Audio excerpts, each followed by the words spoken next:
Something that I found to be so frustrating when I was going through one of the darkest times in my life was that I really felt like I understood exactly why I was suffering. So I was doing everything in my power to try to educate myself about it. I was really trying to understand the problem so that I could try to fix myself and to start to finally heal.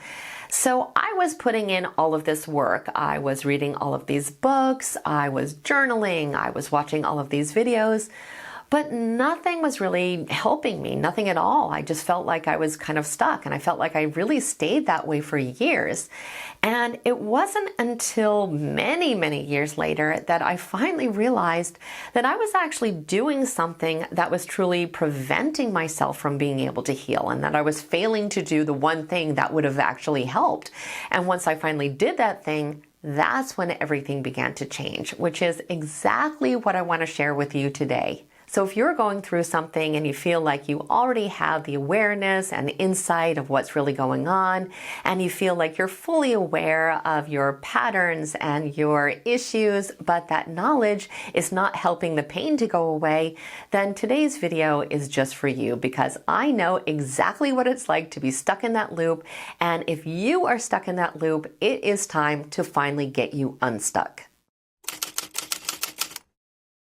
So I think it's important to start with the fact here that when we start healing from something that is difficult or traumatic, we usually tend to lead with our minds, which makes perfect sense, especially when we grew up in an environment where feelings felt unsafe or our feelings were commonly dismissed. When that's the case, thinking about our emotions rather than actually feeling them becomes a survival strategy. We convince ourselves that if we just understand what is going on and we get to the bottom of why we are the way we are, then we can kind of control the pain or prevent it or even avoid situations where we would be hurt again. So we start trying to figure it all out.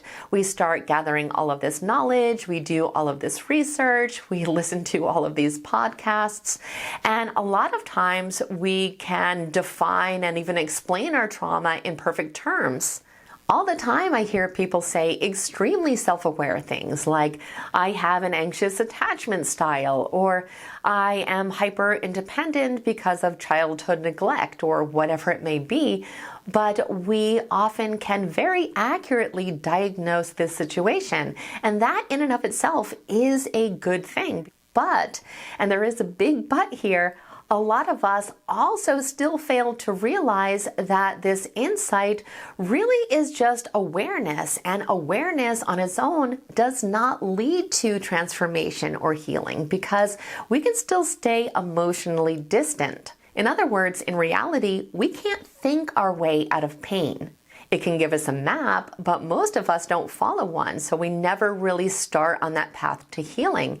And I realize now that was exactly what was keeping me stuck.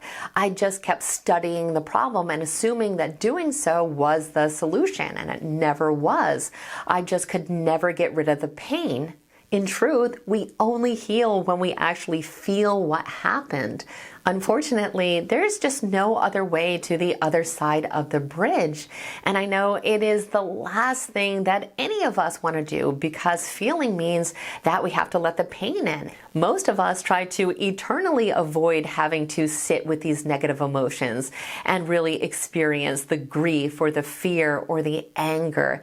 We try to just simply push them away, or we just try to think about the feelings instead of actually experiencing them. It's actually a super common defense mechanism called intellectualization. This is when we analyze our emotions instead of actually feeling them. We use knowledge, frameworks, or excessive self-analysis as a shield from vulnerability. And instead of that simply being our starting point, a lot of us just kind of get stuck there, because thinking gives us a sense of control. It's like we get to watch the pain from a distance without actually touching it. But because we never actually allow ourselves to feel these emotions so we can push past them, we never really get to the point where we feel safe. We're always bracing for impact because we are not healed. We're knowledgeable, but the pain is still there. So what is the path forward? How do we bridge the gap between knowing and healing? Well, in a nutshell, we have to stop running from the tears. And when we start noticing that tightness in our chest, when we start to talk about the past, as difficult as it is, we have to begin to breathe into it instead of always pushing it away, which is essentially what we have been habitually doing. We have to start giving our pain a voice and not just a label. And again, it doesn't mean that we need to abandon our mind if we want to heal. We just need to invite the rest of us, our body, our heart, and our nervous system to the process. To really overcome this, we have to cultivate three things. Emotional safety, to allow our feelings to arise without judgment. Embodiment practices to reconnect with how emotions live in our body. And somatic awareness to integrate what we know with how we feel.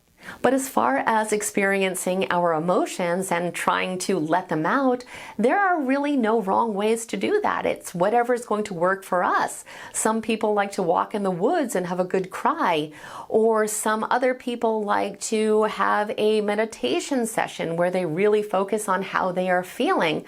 Other people like to scream into their pillow or punch their mattress.